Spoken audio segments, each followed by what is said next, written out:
Hello প্রিয় listeners, আমি আহমেদ পাপলু বলছি।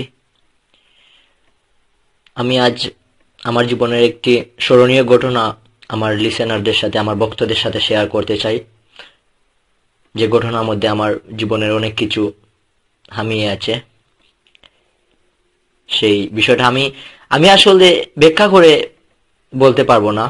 আমি আপনাদের বোঝানোর জন্য আমি একটা কবিতা তৈরি করেছি। সেই কবিতার মাধ্যমে আমি আপনাদেরকে বিষয়টা বুঝাবো, আমার জীবনের স্মরণীয় ঘটনাটা। আশা করি আপনারা সবাই বুঝবেন। সো এখন শোনা যাক আমার জীবনের সেই স্মরণীয় ঘটনা। আপনারাও শুনেন, আমিও বলি।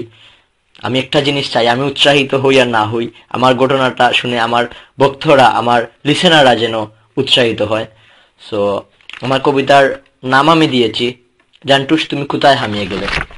So everybody listen carefully and share with another friends by WhatsApp or anything. So শোনা যাক। আজ বাক্কা দিন হয়ে গেল জান্টুস, তুমি চলে গেছো দূরে, বাক্কা দূরে।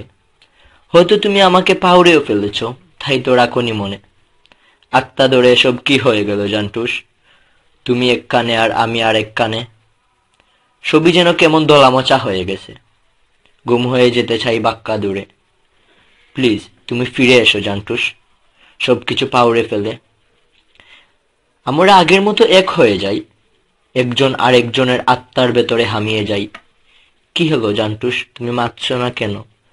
তুমি আবার কোথায় হামিয়ে গেলে? কথা দিচ্ছি তোমাকে আর টকাবো না, আর চেকা দিব না। মনের পটিকে লুকিয়ে রাখবো, বালা পাবো দিবানিশি। শুধু একটি বার ফিরে এসো জান্টুস তুমি।